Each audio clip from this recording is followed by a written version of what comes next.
유대함 사건으로 무당파는 혼란에 빠졌다. 유대함은 겨우 목숨만 건졌을 뿐 폐인이 되었다. 장산봉은 무당 7엽 중 첫째 송원교, 넷째 장송계, 여섯째 을리정을 소림사로 보내 진상을 알아보게 했다. 그리고 둘째 유연주와 막내 막성국을 영문표국으로 보내 그 일가족을 보호하게 했다. 다섯째 장취사는 유연주와 막성국이 영문표국으로 떠난 다음날 유대함이 누구에게 독을 당했는지 알아보기 위해 강남으로 떠났다. 장취사는 임안부에 도착해서 사람들에게 영문표국이 어디 있는지 먼저 물어봤다. 그런 다음 객점을 찾아 여행길에 지친 몸을 먼저 씻고 해가 질 무렵 시장에서 옷을 구입했다. 푸른색 장포에 유생들이 쓰는 반건을 착용하고 손에는 부채를 하나 사서 들었다. 영문표국을 향해 길을 가던 장취산의 눈에 호수가 보였다. 영문표국은 임안부에서 명성이 높은 만큼 재력도 제법 있어 보였다. 네 채의 건물에 정원 마당이 있는 사업원으로 이루어진 곳이 다소 고신화되는 대저택이었다. 그리고 표국 정문이 호수를 바라보고 있어 경치가 아주 좋았다.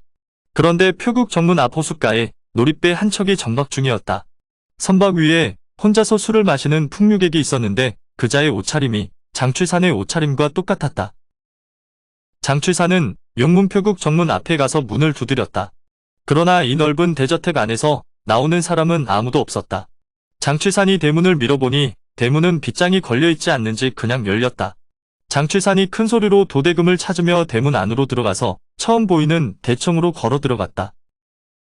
그러자 장취산이 등 뒤에서 쾅 하고 문이 닫히는 소리가 들렸다. 장취산이 놀라 다시 대문으로 가보니 들어왔던 문은 닫히고 빗장까지 걸려 있었다. 저택 안에 사람이 있는 것이 분명했다. 보통 사람 같았으면 당장 빗장을 풀고 밖으로 나갔겠지만 장취산은 코웃음을 치며 다시 뒤돌아 안으로 들어갔다. 집안은 불빛 한 점 없이 어두운 데다 작은 짐승 소리조차 들리지 않을 만큼 고요했다. 계속해서 도대금을 찾으면서 어두운 집 안으로 들어가는데 갑자기 휙 하는 소리가 들렸다. 어둠 속에서 장취산을 향해 칼이 날아든 것이다. 장취산은 본능적으로 칼을 피해 주먹으로 상대의 옆구리를 가격했다. 옆구리를 맞은 상대가 날아가 벽에 처박히는 순간 등 뒤에서 또다시 칼이 날아들었다. 장취산은 몸을 앞으로 숙여 칼을 피하고는 웅크린 몸을 뒤로 밀어내면서 팔꿈치로 상대의 복부를 가격했다. 어둠 속에서 복부를 맞은 상대가 비명을 토하며 앞으로 고꾸라졌다. 그때 벽면 양쪽 위에서 그림자 두 개가 장취산을 향해 동시에 칼을 날려왔다. 장취산은 날아드는 칼날 사이를 몸을 틀어 비집고 들어가서는 왼손으로 상대의 옆구리에 일장을 날리고 다시 몸을 돌려 오른 주먹으로 상대의 명치를 가격했다. 옆구리에 일장을 맞은 그림자는 멀리 튕겨 날아갔다. 그리고 명치를 맞은 상대는 짧은 비명과 함께 그 자리에 무릎을 꿇으며 주저앉고 말았다. 비록 기습을 당하기는 했지만 상대가 누군지 몰라 장취사는 모든 공격에 3할의 공력만 사용했다. 명치를 맞고 주저앉은 상대가 어둠 속에서도 알아볼 수 있을 만큼 원한에 찬 눈빛으로 장취산을 올려다봤다. 그러면서 어떻게 사람이 이렇게 잔인할 수 있냐며 떳떳한 사내라면 정체를 밝히라고 고함쳤다. 장취산은 앞에 무릎 꿇고 있는 사람의 눈을 보면서 왜 저런 눈빛으로 자신을 쳐다보는지 의문이 들었다. 그리고 기습한 주제에 겨우 3할 공력으로 죽지 않을 만큼 때렸는데 잔인하다고? 기습이나 하는 것들이 감히 떳떳함을 입에 올려? 장취사는 기가 찼다. 장취사는 상대를 내려다보면서 가볍게 코웃음을 쳤다. 그러고는 자신은 떳떳한 사내니 이름을 숨겨 무엇하겠냐며 자기는 무당파 장취산이라고 이름을 밝혔다. 장취산이 이름을 밝히자 장취산을 습격했던 4명이 모두 놀랐다. 장취산에게 이름을 밝히라고 했던 그림자가 정말 응구철획 장취산이 맞냐고 되물었다. 또 다른 그림자는 혹시 남의 이름을 파는 것은 아니냐고 따져 묻기도 했다. 장취산은 어이가 없어 몸에 지니고 있던 호두구와 판관피를 꺼내 서로 부딪혀 불꽃을 만들었다. 갈고리 모양의 호두구와 철로 만든 분 모양의 판관필은 강호에서 오직 장취산만이 사용하는 무기였다. 장취산의 무기를 보자 눈앞에 있던 그림자가 절규했다. 어떻게 명문정파의 제자가 이런 짓을 한단 말인가? 이 피 맺힌 원한은 바다보다 깊다. 지금은 우리가 힘이 없어 돌아가지만 너는 이번 일에 대한 대가를 반드시 치르게 될 것이다. 그러고는 그림자 4명은 서로를 부축해서 영문표국을 나갔다. 떠나는 4명을 보면서 장취사는 뭔가 잘못되어 가고 있다는 걸 직감했다. 왜냐면 좀 전에 호두구와 판관피를 부딪히면서 불꽃이 튈 때 그림자 사내들의 복장이 보였기 때문이었다. 그들이 입고 있는 옷은 황색 승복이었다. 무림에서 황색 승복을 입는 곳은 오직 소림사 승려들 뿐이다. 왜 소림사 승려들이 용문표국에 있는지도 의문이었지만 그들이 왜 자기를 기습했는지도 의문이었다. 그리고 피 맺힌 원한이라니.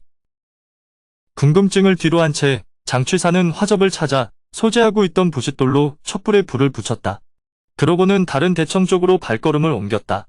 그런데 마당에 한 여인이 엎어져 있는 것이 보였다. 장취산이 놀라 그 여인을 뒤집어 보니 여인은 웃는 얼굴로 죽어 있었다. 순간 소름이 돋았다. 사람이 어떻게 이렇게 웃는 얼굴로 죽을 수 있지? 그러고는 좀 더 안으로 들어가 봤다. 그랬더니 여기저기 사람들이 죽어 있는데 대충 봐도 그 수가 수십이었다. 그리고 장취사는 벽에 기댄 채 죽어 있는 소림사 승려를 발견했다. 또 그 승려와 멀지 않은 곳에 또 다른 소림사 승려 한 명이 웃는 얼굴로 죽어 있었다. 이것이었구나. 좀 전에 자기를 습격했던 승려가 피 맺힌 원한이라고 했던 말의 의미가. 장취사는 자기가 꼼짝없이 누명을 쓰게 됐다는 사실을 알았다. 그리고 이번 일로 무당파와 소림사 간에 큰 분쟁이 생길지도 모른다는 불안감이 들었다. 그 순간 문득 또 하나의 의문이 들었다. 용문표국을 보호하기 위해 먼저 길을 떠났던 둘째 사형 유연주와 막내 막성국은 어디 있지? 만약 그 두 사람이 예정대로 용문표국에 먼저 도착했다면 이런 끔찍한 사태는 막을 수 있었을 텐데. 생각이 거기까지 미치자 일단 유연주와 막성국을 찾는 것이 먼저라는 판단이 들었다. 장취사는 급히 대청을 나와 외벽을 향해 뛰었다. 그리고 경공을 사용해 훌쩍 외벽을 뛰어넘었다. 그러고는 외벽 바깥쪽으로 내려서려는 순간 어디선가 묵직한 파공음이 들려왔다. 소리가 나는 쪽으로 고개를 돌려보니 한 승려가 날린 선장이 무서운 속도로 장취산을 향해 날아오고 있었다.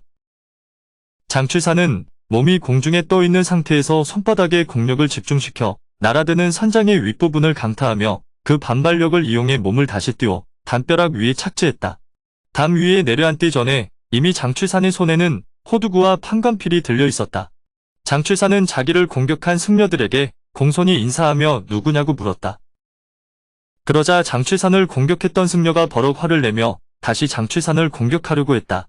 하지만 옆에 있던 또 다른 승려가 맞고 나서면서 자기들을 소개했다. 자기는 원음이며 옆에 있는 사람은 사죄되는 원업이라고 했다. 장취산은 소림사의 원자 학렬 대사들께서 왜 자기를 기습했냐고 따졌다. 그러자 원음 대사가 적반하장이라며 용문표국 사람들을 몰살시키고 소림사 승려를 둘이나 죽인 사람이 할 소리냐고 했다. 그러면서 원음은 이번 일은 소림사와 무당 간에 매우 심각한 일이 될 수 있으니 자기들을 따라 소림사로 가서 방장스님의 처분에 따르라고 했다. 장취사는 코웃음을 치면서 자기는 용문표국을 몰살시킨 적도 소림사 승려를 죽인 적도 없다고 항변했다. 그러자 원음이 큰 소리로 태풍이라는 승려를 불렀다. 그랬더니 멀찌감치 나무 뒤에 있던 4명의 승려가 다가왔다. 좀 전에 저택 안에서 장취산에게 얻어맞고 물러간 사람들이었다. 원음은 태풍에게 장취산이 용문표국 사람들을 죽이는 것을 봤냐고 물었다. 그러자 해풍은 장취산을 손가락으로 가리키며 자기 두 눈으로 장취산이 용문표국 사람들을 죽이고 해통과 해광사형을 죽이는 것을 똑똑히 봤다며 원망에 찬 목소리로 울부짖었다. 장취산은 어이가 없어 정말 내가 죽이는 것을 봤냐고 되물었다. 해풍은 다시 한번 장취산이 맞다고 힘주어 말했다. 자기는 두 사형이 장취산에게 맞아 죽을 때 멀리서 똑똑히 봤다고 했다. 지금 네가 하고 있는 머리 모양이며 네가 입고 있는 푸른색 잠포에 유생들이 쓰는 반건까지 거기다 지금 네가 허리춤에 꽂고 있는 부채까지 내가 다 기억한다. 해풍의 말을 들은 장취산 머릿속에 문득 떠오르는 인물이 있었다. 장취산은 주변에 촛불 담긴 화접을 구해 자기 얼굴을 비추며 해풍에게 다가가 다시 한번 잘 보라고 했다. 해풍은 손가락질하며 장취산에게 욕을 하다가 갑자기 말을 더듬기 시작했다. 촛불에 비친 장취산의 얼굴이 가까워질수록 해풍의 당황한 목소리가 떨렸다. 너는? 아니, 당신은? 그러면서 해풍이 뭔가를 말하려고 할 때 갑자기 해풍의 눈동자에서 빛이 사라지더니 뒤로 벌러덩 넘어졌다. 그것으로 끝이었다. 옆에서 두 사람을 지켜보고 있던 원음과 다른 소림사 승려들이 장취산이 해풍을 죽였다며 비명을 질렀다. 오늘의 영상은 여기까지입니다. 영상이 도움이 되셨다면 구독과 좋아요, 알람 설정 부탁드립니다. 시청해주셔서 감사합니다.